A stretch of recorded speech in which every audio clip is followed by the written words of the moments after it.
السلام عليكم، كيف حالكم يا بنات؟ كيف حالكم يا متابعيني؟ اليوم إن شاء الله اشتي أعمل معاكم العطر السبراي البخاخ هذا البرفيوم. بس اشتي كمان قبله أقول لكم على بعض الحاجات أو حتى مع الموضوع بقول لكم. يلا بسم الله الرحمن الرحيم والصلاة على نبينا محمد صلى الله عليه وسلم. دحين احنا بنعمل إن شاء الله نشتي نعمل أي عطر، نعمل تجربة أول مرة. مثلا أشل نحن المفروض نحن نعمل كم 30% أو 25% أو 35% من العطر الخام. تمام، 25 إلى 35% من العطر الخام نعمل عشان نعمل، والباقي نعمل كحول. في قارورة أبو 100 ملي، لكن نحن معانا قارورة أبو 30 ملي. كم بنعمل 8 عطر. تمام، و2 قولي مثبت، و20 بنعمل ايش اسمه الكحول او السبرت. وكمان اشتي اقول لكم يا بناتي عن موضوع عرفته مجددا ما كنتش اعرفه من قبل، عن السبرت الطبي. هو احسن سبرت لانه في قانون عمل السبرت هذا اللي نشتريه يكون في نوع يسرطن، يعني الله لا قال ولا قدر، ما ادري ايش ده. طبعا قراته اني. هو ايش الميزته؟ كيف تفهميه؟ كيف تعرفيه انه مالوش ريحه، ما يكبتش، يعني ما يسببش، ما تحسيش باختراع، مالوش ريحه نفاذه. هذا الكحول الذي هو مضر يعني. تمام، عشان كده يعني بدل ما تشتروا يعني كحول من اي مكان، تشتروا احسن لكم من الكحول الطبي الذي من الصيدليه او من مخازن الادويه. كمان الكحول يا بنات لما تروحي تشتريه يجيبوا لك اياه بقاروره بلاستيك. فالقاروره بلاستيك يعني اول مره تسبب ضرر ان قاروره بلاستيك، وبعدين تاخذ ريحه وتعطي ريحه مش حلوه. يعني ثاني تحوليها على قاروره زجاج. يعني اول ما اجيب الكحول احوله بقاروره زجاج، وكمان اسوي له يعني اسوي له الجليسلين والماء المقطر من البدايه، عشان مش كل قاروره اجلس اعمل له جليسلين وماء مقطر. كمان يا بناتي لما يجيبوا لك العطر الخام يعبوا لك بهذه القوارير. شوفي أنا شليت لأن ما تخليش القوارير دي إذا يوم يومين 3 أيام مش مشكلة، يعني تستعمليه بسرعة. لكن لو أنت ما تستعمليهوش بسرعة تحوليه بين شو هذا وردغان إن شاء الله اليوم نعمل عطر رجالي. هذا تحوليه على طول بقارورة زجاج، لأنه بيقيس عادو معك فترة ومش حلو ما يقيس بالقارورة بلاستيك، يتغير ريحته، مش تمام مع البلاستيك. أي شيء معك حوليه لقارورة زجاج. هم يبيعوا لك بالبلاستيك، أنت تجي تحوليه بقارورة زجاج. تمام يا بنات؟ ودحين أني بنتشي تعملي عطر، قلت لكم بداية، دحين بغلق معاكم. هذا في بو تسوي مثلا قلنا 30 ملي، نسوي بهذه 30 ملي. احنا بنقول مش 30 ملي، بنسوي 30 قطرة. هذا يعد بنعمل في بو 30 قطرة. تمام، انت سوي 20 قطرة كحول. داني عاملة هنا كحول، تعملي من هذا الكحول 20 قطرة. تمام،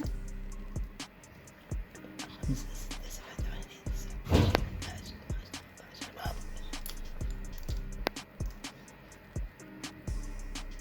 هذه 20 قطرة من الكحول. تمام، بعدين انت ايش تعملي؟ مثلا انا شوفي دائما احب اعمل العطر الشرقي مع الفرنسي، اخلط دائما الشرقي مع فرنسي. مثلا دحين الشرقية مع سنشوال، وبربري هير مع وصال. شفتي كيف؟ يعني تعملي اي هو بتقربي هنا الذي الريحة بتعجبك بيناسبك، بتشوفي الريحة عجبنك. دحين زي ما قلت لكم هنا عملنا 20 قطرة، باقي معنا مجال حق 10 قطر، لانه معنا على حساب انه هنا بيكون 30 ملي بدل 30 ملي 30 قطرة. تمام، يعني نسبة. بنعمل من هذا العطر سنشوال، ونعمل منه 4 قطرات. تمام، هذه قطرتين،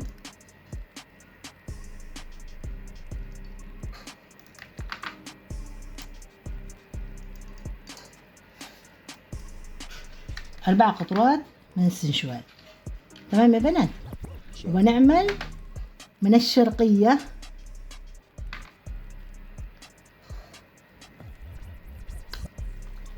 4 قطرات، أو لو شي تعملي 6 قطرات تقدر، يعني يكون ريحة الشرقية أقوى.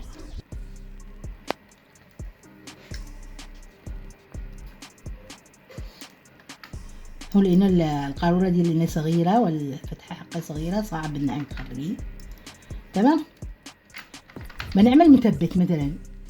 المثبتات دي يعني في ناس يقولون انها تنفع وفي ناس يقولون ما تنفعش، بس معيك المثبتات مثلا تعملي اي عطر عود، هذا هو طبعا اساس الشرقية عود. تعملي صندلية قطرة واحدة بس، فانيليا معي فانيليا ومسك، هذه تعتبر مثبتات. تمام. تعملي من قليل الحين هنا لما هو حاجة بسيطة صعب انك تمام. اول مرة تشم الريحة كده خلاص، اوه يا سلام، تجنن والله تجنن، يا سلام. خلاص هذا تعملي تعتمدي يوم تعملي. انا قد عملت من قبل، تعملي بقارورة 30 مللي، لو تشي تعملي ب 100 مللي زي ما قلت لكم، 30% من العطر والمثبتات و20 وتسمو الباقي 30%، الباقي المياه تغلقيها كحول او سبب طبي احسن. تمام. انا ما كنتش اعرف عن الطبي، دحين فهمت انه هذا ضروري وهذا يضر، انه العطورة الثانية اذا تشي تستعملي من هذا الذي يضر تبيعي. قولي للناس يستعملوا فوق الملابس، ما يستعملوش فوق الجلد مباشرة، فوق البشرة يضر البشرة. العطر هذا الذي يطلع هو تطلع ريحته حلوة لانه ما في وش يعني ريحة نفاذة، بس يضر الجلد. تمام يا بنات، يضر البشرة. الحين ان شاء الله بقى عشان بس خلاص قدرت له مفهوم. الحين بنعمل هنا، بعمل هذا من أردغان ان شاء الله، بنعمل 8 إلى 10 ملي لانه دي 30، المفروض نعمل 8 يعني كم 30%. 8 نعمل. تمام. هذا 8 ملي من العطر أردغان. تمام.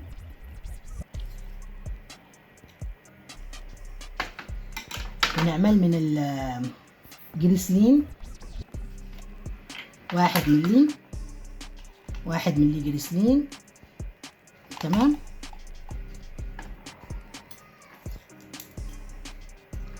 واحد ملي ماء مقطر.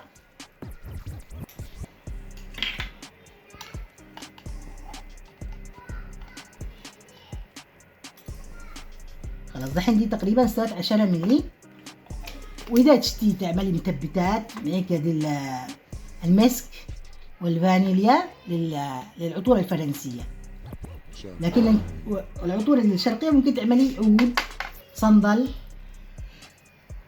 كمان العود لما تعملي معه صندل يطلع حلو يعني. المهم هذا طبعا كل واحد على حسب مزاجه. الحين بنعمل الكحول، ولازم لابد من الرق. تمام. اول مره بعمل نص القاروره عشان ارق.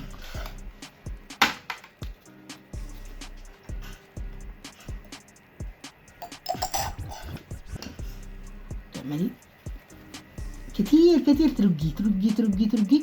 وبعدين اهم حاجه انك تخليه 3 ايام في الثلاجه في البراد يبرد 3 ايام. تمام.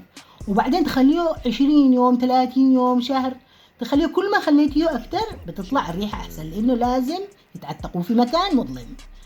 كمان يكون لازم في مكان ظلام ضروري، او انك تطرحيه بكيس اسود، تسويه بكيس اسود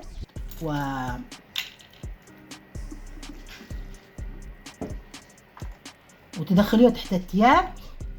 ولو في الثلاجة برضو تسويه بكيس اسود او بقصعة، وبعدين تطرحيه يتعتق 3 ايام في الثلاجة، وبعدين لمدة شهر في يلا والسلام عليكم. ان شاء الله تكونوا استفدتوا، وانتبهوا من شو اسمه من الكحول اللي يكون لا يضركم، تستعملوا الكحول الطبي أحسن، أو إنكم تستعملوه فوق الملابس مش على البشرة مباشرة. يلا حبايب، مع السلامة.